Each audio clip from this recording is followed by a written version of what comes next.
Welcome to the channel आयुर प्रेरणा। और double A triple सी का जैसे कि आपको पता है थर्ड राउंड चल रहा है, उसके रिलेटेड क्या लेटेस्ट नोटिफिकेशन हमें यहाँ देखने को मिल रहा है वो ये है कि अगर आपने थर्ड राउंड में किसी भी तरीके का पहले या गवर्नमेंट या आपने प्राइवेट रजिस्ट्रेशन करा चुका है, ठीक है, और आप किसी भी तरीके का एडिट या करेक्शन करना चाहते हैं, तो वो पोर्टल कब से स्टार्ट होने वाला है। वो पोर्टल आज सुबह 10 बजे से 2 तारीख को शाम के 5 बजे तक, मतलब जब तक हमारा रजिस्ट्रेशन का टाइम है, जो रजिस्ट्रेशन के लिए उन्होंने टाइम दिया है, उस तक आप एडिट कर सकते हो।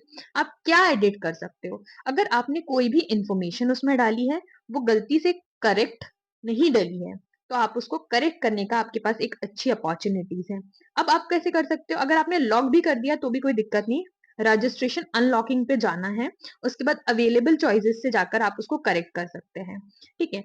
एक एक और इन्फॉर्मेशन ये है, जैसे कि अब आपने वर्चुअल सीट मैट्रिक्स और प्रोविजनल सीट मैट्रिक्स आ चुका है, उसको हम इस वीडियो में आगे देखते हैं वाले पोर्शन में कि कहाँ कहाँ पे सीट्स बची थी। और जो नया नोटिफिकेशन आया था कि जो एनआरआई सीट्स का कन्वर्जन हुआ है, उसकी फीस से रिलेटेड सारी जानकारी मैं आज आपको इस वीडियो में देने वाली हूँ, और आपको कौन सी मेजर स्टेप्स फॉलो करनी है। ठीक है, वो इस वीडियो को बने रहना अगर थर्ड राउंड में पार्टिसिपेट कर रहे हो। देखो, थर्ड राउंड एक ऐसी चीज है जो डू और डाई की सिचुएशन है। डू और डाई की इसलिए क्योंकि अगर सीट चाहिए और स्टेट से नहीं मिल रही है, और चाह रहे हो कि मुझे स्टेट का, अगर गवर्नमेंट और प्राइवेट दोनों की मैं बात करूंगी, पहले गवर्नमेंट की बात कर लेते हैं ना। जैसे कि हमने कुछ स्टेट्स देखे, जैसे कि एमपी, यूपी और महाराष्ट्र, उसमें जो स्टेट कट ऑफ गया है, स्टेट कट ऑफ हायर गया है as compared to double A triple C. ठीक है। और अगर कोई भी चांसेस बन रहे हैं आपके इस राउंड में कि आपके अगर स्टेट का थर्ड राउंड बचा हुआ है, तो डबल ए ट्रिपल सी में नहीं भरना।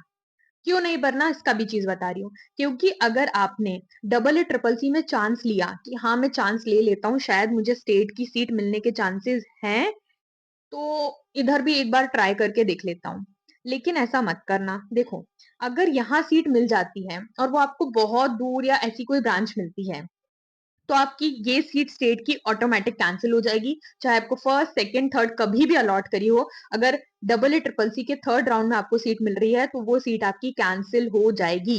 देखो, मेरी जिम्मेदारी बनती है कि मैं आपको इस चीज के बारे में पहले अवेयर करा दूं कि आप जो स्टेप्स लेने वाले हैं उसके कॉन्सिक्वेंसेस क्या बन सकते हैं।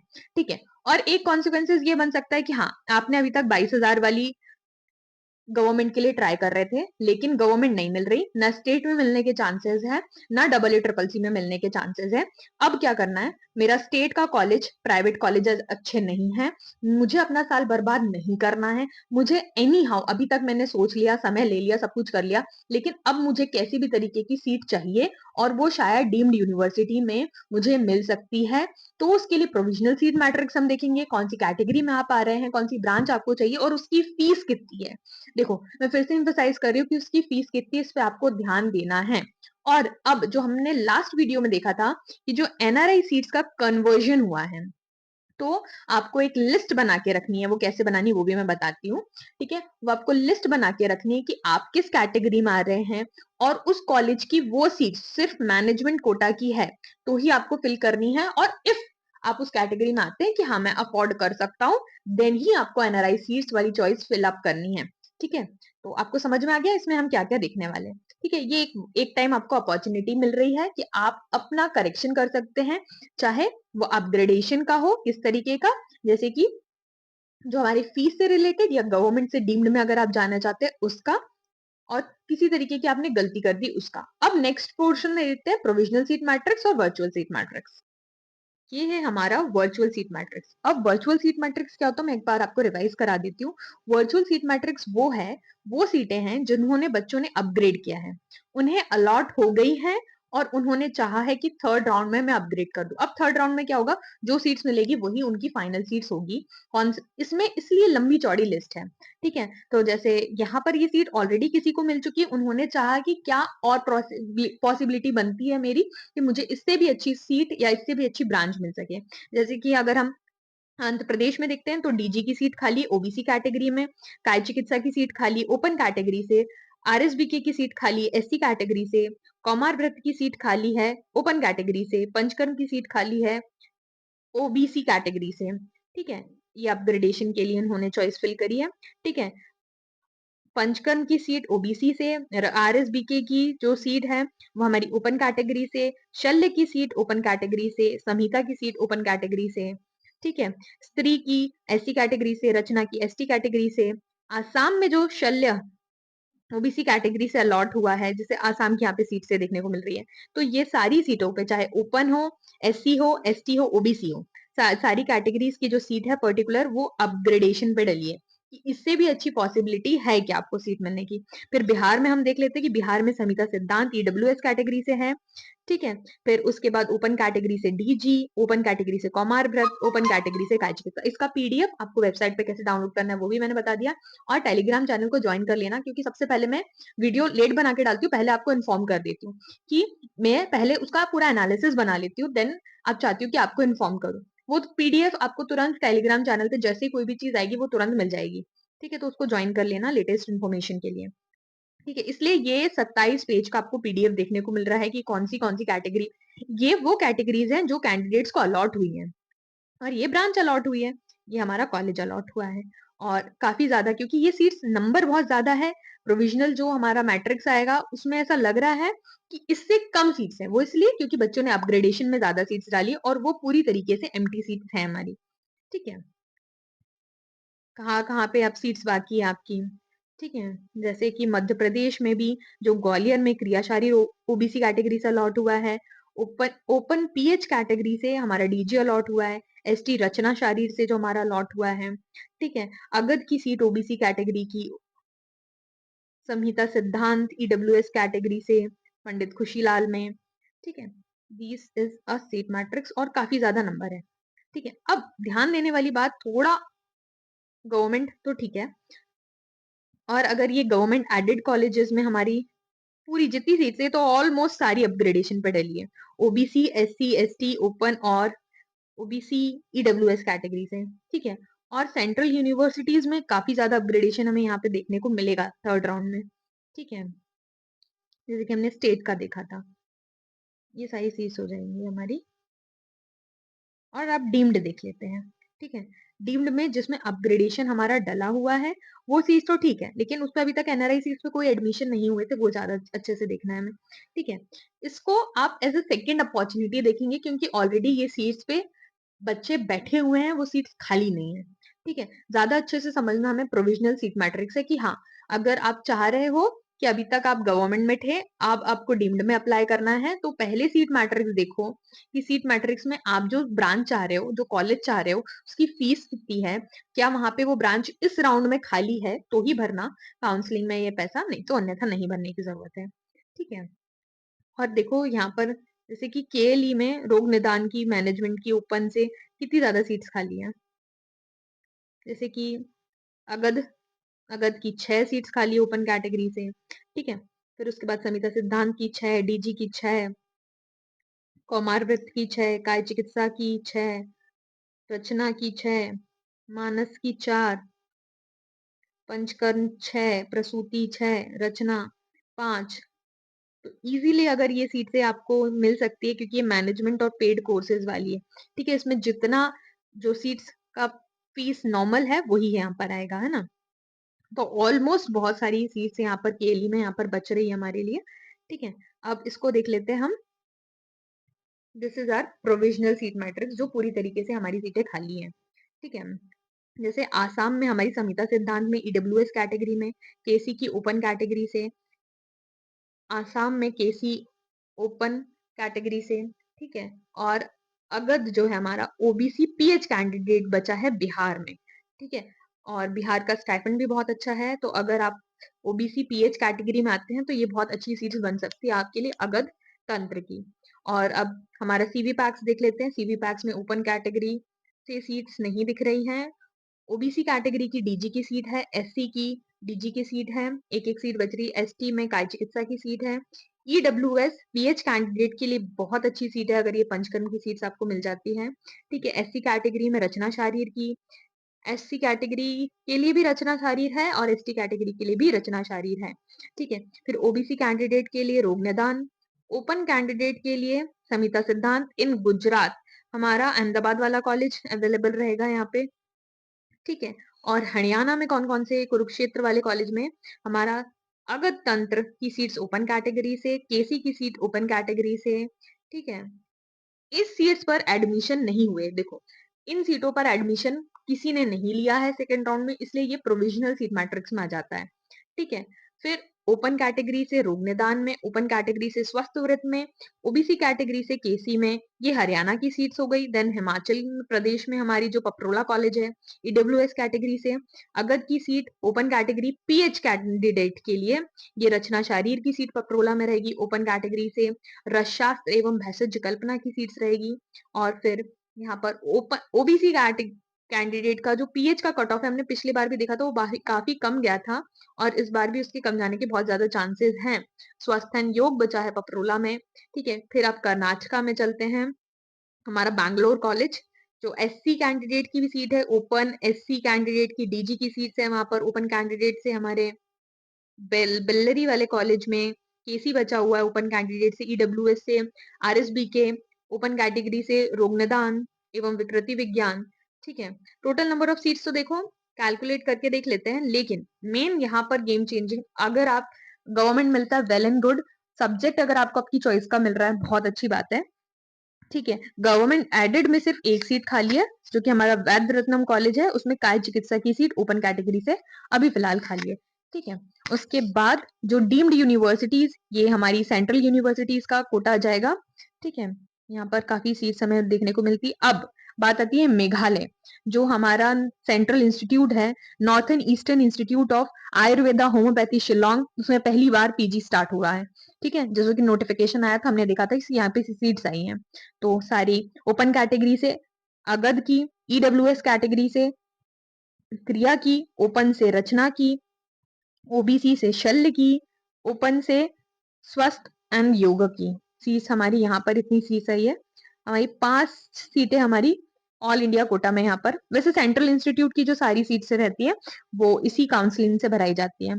ठीक है, तो अब यहाँ पर 5 सीट्स हमें दिख रही हैं। ठीक है, फिर बीएचयू की अभी सीट्स बाकी है पीएच कैंडिडेट्स के लिए। पीएच कैंडिडेट सबसे लास्ट में जाते हैं। ठीक है, जैसे कि हमने फर्स्ट और सेकंड राउंड का एनालिसिस में मैंने आपको ये चीज बता दी थी, स्पेशली फर्स्ट राउंड के एनालिसिस में हमने देखा था कि 17,000 प्लस रैंक पे पीएच कैंडिडेट को प्रसूति अलॉट हुआ था बीएचयू का। ठीक है, तो वैसे ही इस बार भी कुछ ऐसे ही चांसेस बनेंगे एससी कैंडिडेट्स और ओबीसी कैंडिडेट्स पीएच कैटेगरी वालों के लिए। ठीक है, ईडब्ल्यूएस कैटेगरी में भी रोग निदान की हमारी सीट्स हैं। अब बात यह है डीम्ड में। डीम्ड में आपको यहाँ पर 2 मेजर चेंजेस देखने को मिलेंगे। जैसे कि पहले केली को देख लेते हैं। ठीक है, केली में अब वहां पर नंबर जो मैंने इससे पहले आपको दिखाया था वो काफी ज्यादा नंबर था, क्योंकि वो अपग्रेड का नंबर है। ये है रियल सीट मैट्रिक्स जहां पर एडमिशन ही नहीं हुए, जो कि मानस में 1 सीट है केली में, रचना में 1, रसशास्त्र में 1, ठीक है, स्वास्थ्य एंड योग में 1, डीजी में 2, कौमारभ्रत में 2। ठीक है, उसके बाद स्त्री में 1। अब अमृता स्कूल में जैसे कंपैरेटिव सबसे ज्यादा शायद केली में फीस कम है हमारे। ठीक है, और मैं आपको ये भी सीट मैट्रिक्स बताने वाली हूँ, आगे रुकना, वीडियो को बिना स्किप करे देखोगे तो सारी चीजें समझ में आ जाएगी। ठीक है, अमृता स्कूल में स्त्री एवं प्रसूति बचा है हमारा 2025 का हॉटेस्ट सब्जेक्ट। ठीक है, फिर शल्य में ओपन कैटेगरी से, स्वास्थ्य में भी ओपन कैटेगरीज की सीट बाकी है। अब यहाँ से जो मेन मेजर चेंजेस आ रहे हैं, जो हमारे लेटेस्ट नोटिफिकेशन देखा था कि एनआरआई सीट्स हैं, अब एनआरआई सीट्स यहाँ पर दिखा रहा है। ठीक है, तो जहां एनआरआई सीट्स दिखा रहा है वो सीटें आपको एक्स्ट्रा यानी सेल्फ फाइनेंस में चली जाती है। सेल्फ फाइनेंस की फीस ज्यादा है। अगर आप चॉइस फिलिंग कर रहे हो, मैं आपको ऑफिशियल नोटिफिकेशन जो वेबसाइट पर डाला हुआ है वो दिखाने वाली हूँ। ठीक है, उसके साथ साथ आप एक बार भरने से पहले खुद आपकी जिम्मेदारी बनती है, अगर आप इसमें जा रहे हो काउंसलिंग में और गलती से एनआरआई सीट्स भर रहे हो, ठीक है, तो आपको एक बार इंस्टीट्यूट कॉल करके जरूर ये चीज कंफर्म करनी है। आज वर्किंग डे है, कल भी वर्किंग डे है, तो दोनों चीज आज और कल में क्लियर कर देना, 2 तारीख के लिए नहीं छोड़ना है। ठीक है, उसके बाद यहाँ पर जैसे भारतीय विद्यापीठ में हमारे 3 जो डीम्ड यूनिवर्सिटीज है उसमें एनआरआई सीट्स का कन्वर्जन हुआ था। ठीक है, जैसे यहाँ हम देखते हैं कि एनआरआई एनआरआई एनआरआई एनआरआई इसमें कैटेगरी ओपन ही रहने वाली है ना। यहाँ पर पंचकर्म में भी रहेगी हमारी 1 सीट, स्त्री प्रसूति में 2 सीट है, शल्य में 1 सीट है। ठीक है, उसके बाद यहाँ पर फिर मैनेजमेंट सीट्स आती है। अब आपको यही चीजें देखनी है कि कौन सा सब्जेक्ट मैनेजमेंट में है और कौन सा सब्जेक्ट जो हमारी एनआरआई सीट्स में जाता है। अगर कोई ऐसा सब्जेक्ट है, जैसे कि मैं आपको कंपैरिजन बता रही हूँ, जैसे कि कौमार है, केसी है, पंचकर्म है, स्त्री प्रसूति है और शालाक्य है, इसकी सीट्स है। लेकिन शल्य शालाक्य दोनों की, केसी की, क्रिया की सीट्स मैनेजमेंट में है लेकिन वहां नहीं है। ठीक है, स्वस्थ मैनेजमेंट में बचा हुआ है। ठीक है, स्वस्थ वहां नहीं है, तो आप वही सीट्स बनेंगे जो आपकी बजट में आ रही है। ठीक है, क्योंकि एनआरआई में जस्ट डबल से भी ज्यादा है, जो कि विद्या भारती का मैं अभी आपको दिखाऊंगी। ठीक है, तो अब डीवाई पाटिल की बात कर लेते हैं। डीवाई पाटिल में फिर से हमारी अब यहाँ से एनआरआई सीट्स चालू होती है। एनआरआई सीट्स कहाँ कहाँ है, तो अगध में है, संहिता में है, डीजी में है, कौमार में है, केसी में है, क्रिया में है, पंचकर्म में, प्रसूति में, आरएसबी के, रोग निदान, शल्य, स्वस्थ, शालाक्य, मतलब सारी में एक एक हमारी सीट, एनआरआई सीट्स का रिजर्वेशन यहाँ पर डीम्ड यूनिवर्सिटी में है। अब रियल सीट्स जो कौन सी बची है, उसमें हमारी डीजी में हमारी 2 सीट्स, अगध में 1, कौमार भृत में भी अभी 1 सीट्स बची है। ठीक है, केसी में 1, क्रिया में 2, स्त्री में 1, रचना में 2, आरएसबीके में 1, स्वस्थ में 1। ठीक है, ये सीट्स हो जाती है। अब यहीं पे मैं आपको एक कंपैरिजन बता देती हूँ। जैसे कि अभी हमने 2 इंस्टीट्यूट्स देखे, एक भारतीय विद्यापीठ और दूसरा डीवाई पाटिल, तो दोनों का सीट मैट्रिक्स में क्या चेंजेस है, ये फीस चार्ट है, ऑफिशियल नोटिफिकेशन है जो डला हुआ है वेबसाइट पे, आपको मैं टेलीग्राम चैनल पे भी मैंने ये शेयर कर दिया। अब ये इतना ज्यादा चेंजेस है, देखो एनआरआई फीस के अलग आती, टोटल नंबर ऑफ सीट्स 5 है, उसमें एनआरआई में हर में 1 सीट है। ठीक है, डीवाई पाटिल का ये फीस स्ट्रक्चर है। तो अगर की जो नॉर्मल फीस है वो 1,75,000 है, लेकिन वो जस्ट डबल है एनआरआई में, जब वो सेल्फ फाइनेंस में चली जाती है। सेम है समिता सिद्धांत के साथ, डीजी के साथ। अब कौमार व्रत की 5.5 और केसी की भी 5.5 है, लेकिन यहाँ वो 11 हो गई है। ठीक है, उसके बाद यहाँ पे जो नॉन क्लिनिकल है अपना क्रिया, उसकी सेम फीस है लाइक डीजी, अगध और समिता के जैसे। और पंचकर्म की फीस 475,000 है, जो कि बढ़कर 10 लाख हो जा रही है। ठीक है, रचना की सीट्स नहीं है, ठीक है, इसलिए उसकी फीस 0 है। ठीक है, और यहाँ पर सबसे ज्यादा जो हमारा जाने वाला है वो है स्त्री एवं प्रसूति, जो 7 से 16 हो जाएगा। ठीक है, बाकी जो 5.5 है वो 11 हुए हैं, लेकिन शल्य में ये चीज अलग हुई है, क्योंकि शल्य में 5.5 का 13 हो जा रहा है, और जो हमारा स्वस्थ है उसका 2.5 का 5 ना होके 2.5 का 4 हो रहा है। और डिस्क्लेमर, यहाँ पर आप ये भी चीज देखेंगे कि आपको 3% एनुअल फी इंक्रीज देखने को मिलेगा। ये फर्स्ट ईयर की आपकी फीस रहेगी, बाकी बढ़ते जाएगी सेकंड थर्ड ईयर में। और जो आपको फर्स्ट ईयर में 15% ऑफ आपका एनुअल फीस, जैसे आपकी फीस 2.5 लाख है, तो उसका 15% 35 के अराउंड आपको फर्स्ट ईयर में देना है, जब आप इंस्टीट्यूट में एडमिशन लेंगे या इंस्टीट्यूट रजिस्ट्रेशन होगा आपका तब। उसके बाद फिर कभी नहीं देना है। ये डीम्ड यूनिवर्सिटी की खासियत होती है कि वो सारी चीजें है ना पहले से ही बता देते हैं। अब विद्या भारती का भी देख लेते हैं। ये हमारी भारतीय विद्यापीठ का हो जाएगा। ठीक है, यहाँ पर कैसे एनआरआई सीट, देखो वो सीट जिसमें एनआरआई नहीं है वो तो एक चीज हो जाएगी, जहां पर है उसका हम देखेंगे इंडियन रुपीज में। जैसे प्रसूति का देखो 24 पर ईयर होने वाला है, 8 से 24 हो जा रहा है। ठीक है, केसी का क्या हो रहा है, 7.5 से 22, 22.5 हो जा रहा है। ठीक है, और कौमार व्रत का 4.5 से 13.5 हो जा रहा है। फिर उसके बाद शालाक्य का 375 से लेके 11.25 हो जा रहा है। शल्य का 5.5 से 16.5 हो जाएगा। पंचकर्म का 3.5 से 10.5 होने वाला है। अवेयर रहना देखो अच्छी बात है। फिर यहाँ पर जो 3% का इंक्रीज था वो यहाँ पर 5% का इंक्रीज है, और नो हिडन चार्जेस है। इसलिए आप पहले यूनिवर्सिटी को कंफर्म कर लीजिए कि सर ये सीट्स के लिए मैं अप्लाई करना चाह रहा हूँ, ये सीट्स की क्या प्राइस रहेगा, क्या मेरा एनुअल इंक्रीज रहेगा, हॉस्टल कंपलसरी है या नहीं है, हॉस्टल के क्या चांसेस है। एक बार वेबसाइट को चेक करने के बाद आपकी जिम्मेदारी बनती है एडमिशन आपको लेना है। देखो पैसे सबको प्रिय होता है, यूनिवर्सिटी वाले को भी प्रिय है, आपको भी प्रिय होना चाहिए। ठीक है, ऐसे ही आप महात्मा गांधी वर्धा वाले कॉलेज का भी देख सकते हैं। ठीक है, कि एनआरआई सीट्स जो रहेगी वो ओपन कैटेगरी से ही है। ठीक है, केसी में, कौमार में 2 2, पंचकर्म में 1। ठीक है, फिर स्त्री में 2, शल्य में 3, संहिता। अब यहाँ पर संहिता की जो सीट है, संहिता की सीट एनआरआई में नहीं है लेकिन मैनेजमेंट कोटा में आ रही है, कौमार व्रत दोनों में है। ठीक है, फिर उसके बाद शालाक्य में जो रहेगी वो 2 है, समिता एंड सिद्धांत। अब ये डीवाई पाटिल यहाँ से हमारा स्टार्ट हो जाता है। ठीक है? यहाँ पर पहले मैनेजमेंट की सीट्स हैं, ठीक है? ये कौन-सा वाला? नवी मुंबई वाला है हमारा, ठीक है? नवी मुंबई वाला डीवाई पाटिल है, that is Padma Shri doctor D Y Patil, ठीक है? यहाँ पर संहिता की सीट्स जो है 1 है, डीजी की 1 है, केसी की 1 है, ठीक है? और उसके बाद यहाँ पर कोई कन्वर्जन हमें एनआरआई सीट्स का देखने को नहीं मिलता है, ठीक है? तो जो मेरा मोटिव था आपको समझाने का, होपफुली आप वो चीज़ समझ गए होंगे कि सीट का चार्ट बनाओ, अब कैसे बनाना है वो भी बता देती हूँ, ठीक है? जैसे कि आते हैं यहाँ पे, जैसे कि आप वर्धा भरना चाहते हो या डीवाई पाटिल की बात कर लेते हैं ना, जैसे कि आप डीवाई पाटिल भरना चाहते हो तो 2 कॉलम बनाओ डीवाई पाटिल के, ठीक है? एक डीवाई पाटिल की एनआरआई सीट्स लिखोगे, ठीक है? सबसे हाइलाइट पॉइंट में एनआरआई सीट्स लिखना। दूसरा मैनेजमेंट, मैं हमेशा गवर्नमेंट की बात करती हूँ, लेकिन आज मैं आपको इतने अच्छे से प्राइवेट के लिए इसलिए गाइड कर रही हूँ, क्योंकि जो थर्ड राउंड है, मैं नहीं चाहती कि आपकी किसी भी गलती के कारण आप या तो बहुत अच्छा, अगर आपको सीट मिल जाती है ना, तो आपको लेनी ही पड़ेगी, लेनी ही पड़ेगी, मैं फिर से बोल रही हूँ।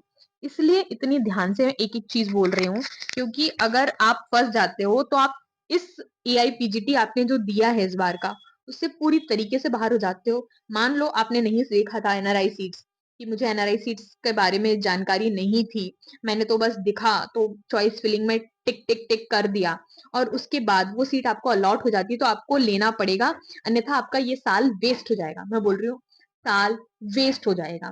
ध्यान से समझ लो। इसलिए एक लिस्ट बनाओ, जैसे डीवाई पाटिल का बना रहे हो, तो उसमें ये लिखो पहले कि कौन-कौन सी और कितनी सीट्स मैनेजमेंट में है और कितनी सीट्स हमारी एनआरआई कोटे में है, ठीक है? एनआरआई का ऐसे रेड मार्क कर देना। अगर आप फाइनेंशियली बहुत अच्छे हो, वेल एंड गुड, फाइनेंशियली भी आप इस सीट के लिए अपीयर करना चाह रहे हो, तो आपको कोई सावधानी बरतने की कोई आवश्यकता नहीं। लेकिन जो मेजर पोर्शन है, मैं उसकी बात कर रही हूँ कि उन्हें थोड़ी सी अगर दिक्कत जा रही है यहाँ पर, तो वो ध्यान दे कि एनआरआई सीट्स को आपको नहीं फिलअप करना है, वो सब्जेक्ट नहीं फिल करना है जो एनआरआई में है और मैनेजमेंट में नहीं है, और एक बार इंस्टीट्यूट पे कॉल करना है, लिस्टिंग करनी है सब्जेक्ट वाइज, सीट वाइज, ठीक है? कि हमें यहाँ पर कौन सी सीट्स मिल सकती है, ठीक है? एनआरआई में वो सीट्स है और मैनेजमेंट में नहीं है, बिल्कुल नहीं भरना है। अगर बजट प्रूफ है, वेल एंड गुड, भर लो। थैंक यू सो मच मेरी बातें सुनने के लिए, समझने के लिए। सावधानी से भरना, अच्छे से करना। Thank you so much for choosing आयु प्रेरणा।